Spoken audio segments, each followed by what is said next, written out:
유다서 1장 1절에서 16절까지 말씀입니다. 초대교회 성도들을 위한 편지들을 보면 공통점이 몇 가지 있는데요. 그중 하나는 거짓 교사들을 주의하라라는 것입니다. 분명히 복음을 듣고 예수님을 만나고 예수님을 믿고 변화를 받았지만 이렇게 믿는 자들을 미혹하고 잘못된 이 교리와 말씀으로 이들의 믿음을 흔들어 놓는 거짓 교사들이 항상 등장해 왔고 그들을 주의하고 조심해라 라고 말하고 있습니다. 오늘 본문도 그와 같은 맥락으로 유다가 편지를 쓰고 있습니다. 오늘 본문 내용 4절에 보면 거짓 교사들이 등장하는데요. 오늘 4절을 보니까 이는 가만히 들어온 사람 몇이 있다라고 표현하고 있습니다. 가만히 들어온 사람들이 누구냐?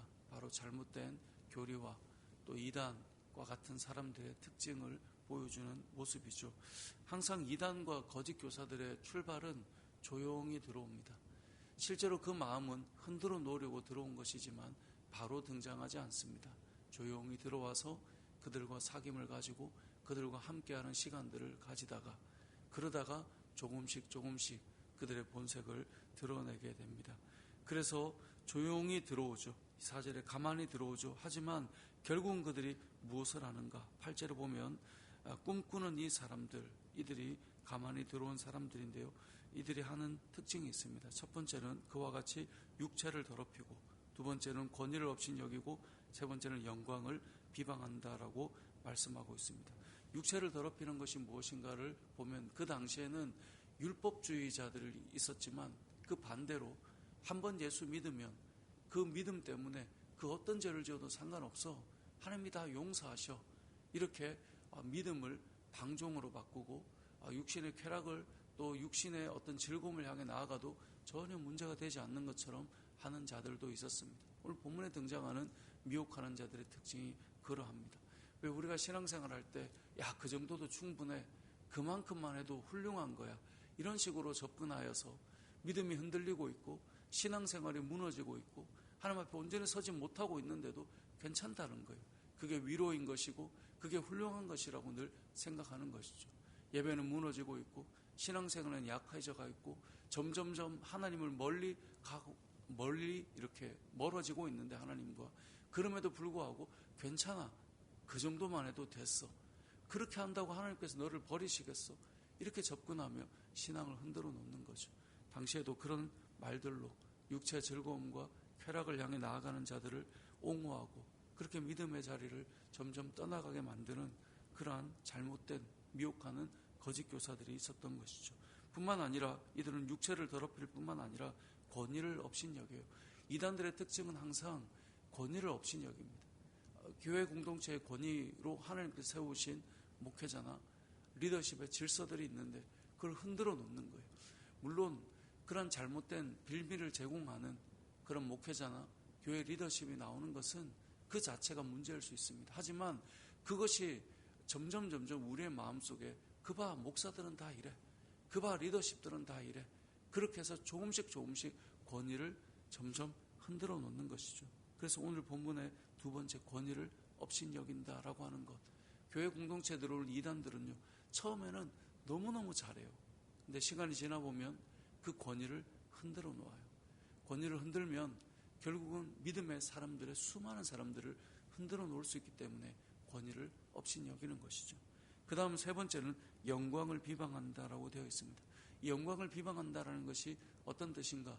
이 교회 역사 가운데 수많은 믿음의 선배들이 이것을 어떻게 해석했는가를 보면 하나님께서 주신 영광의 말씀과 진리가 있는데 그것이 아닌 자기의 계시와 자기가 생각하는 바, 자기가 믿고 있는 바가 더 중요하고 확실하다라고 생각하는 것을 의미한다라고 해석해 왔습니다.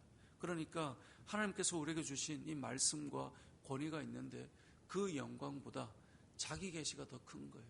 우리는 워낙 말씀을 중심으로 살아가는 교회를 다니다 보니까 그런 경험들이 크지는 않은데 간혹 말씀보다는 자기 계시, 내가 기도하다 보니 이런 것을 들었어. 내가 말씀을 읽다 보니 하나님께서 이런 환상을 주셨어. 자기가 받은 계시가 하나님의 말씀과 하나님의 그 영광보다 더 커져 있는 사람들이 있죠. 이 거짓 교사들의 특징이에요. 말씀보다는 자기가 받은 것이 더 크고 놀랍다라는 것이죠. 이렇게 하는 사람들의 특징이 또 어떤 모습을 가지냐. 16절에 보면 이 사람들은 원망하는 자고 불만을 토하는 자고 그 정욕대로 행하는 자라. 교회 안에서요, 이런 사람들이 있어요. 원망하고 불만을 토로해요. 어떤 일이 일어나면 원망하는 일에 발빠르게 움직여요. 불만을 토로하기 위해서 발빠르게 움직여요. 근데 그렇게 하는 사람이 결국 자세히 보면요, 하나님의 뜻을 따라 사는 것이 아니라 정욕대로 행하는 자다라고 말하고 있고요. 그 입으로 자랑하는 말을 하고 있어요. 보면 하나님의 영광이 아니에요. 원망하고 불평하다가도 보면 자기 자랑하고 있고, 원망하고 불평하다가도 보면 결국 경건이 아닌 하나님께서 원하시는 그 삶이 아닌 자기의 육체 정욕을 따라 행하고 있는 것을 보여주고 있는 것이죠. 이것이 거짓 교사들의 특징이다라고 오늘 본문은 말씀하고 있어요. 이런 모습은 현대교회에도 여전히 일어날 수 있습니다. 오늘날 이 시대에도 동일하게 일어날 수 있습니다. 하나님의 말씀이 아닌 자기의 생각과 자기의 가치와 자기의 신념이 이 성경과 믿음 위에 있는 사람들이 있다는 거죠. 이러한 가운데 우리는 어떻게 해야 되는가? 오늘 5절 말씀에 보면 이렇게 말씀합니다. 너희가 본래 모든 사실을 알고 있으나 내가 너희로 다시 생각나게 하고자 하노라. 그러니까 모든 것을 너희는 알고 있다는 거예요. 여러분, 이단들이, 거짓 교사들이 우리를 흔들어 놓을 때요, 사실 우리는 알고는 있어요. 그런데 넘어져요. 무엇이 진리인지 아는데도 넘어진단 말이에요.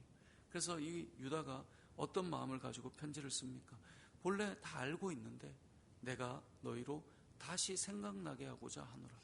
그러니까 다시 생각나게 하는 것, 이게 너무나 중요해요.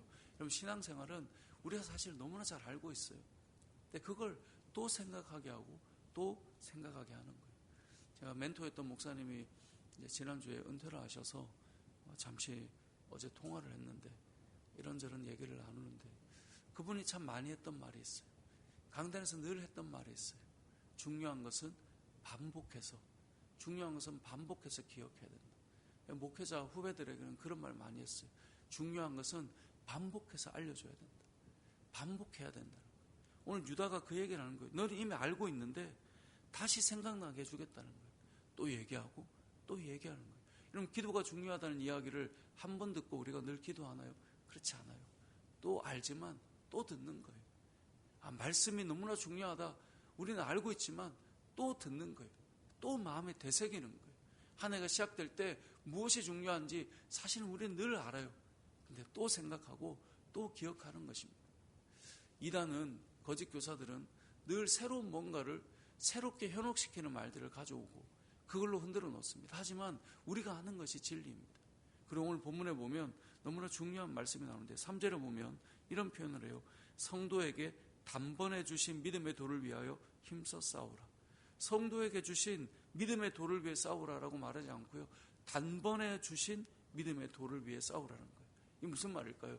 단번에라고 말하는 것은 이 복음의 도가, 믿음의 도가 쌓고 또 쌓고 또 쌓아서 세워지는 복음과 진리가 아니라 이미 초대교회 때 예수 그리스도로 말미암아 받은 그 복음은 그 한 번으로 족한 거예요. 거짓 교사들이 등장해서 또 쌓아야 되고 또 알려줘야 되고 또 덧붙여야 되는 복음이 아니에요. 단번으로 끝난 것이에요. 이 말은 그것으로 완벽하게 끝이 나고 그것으로 충분하다는 것을 알려주는 거예요. 여러분, 신앙생활은 이미 예수님으로부터 나온 그 복음은 그것으로 충분해요. 단번에 이루어진 그 복음의 진리는 초대교회 때 믿었던 그 믿음이나 지금이나 동일해요. 그런데 항상 이단들은 등장해서 그때와 지금은 다르다라고 말해요.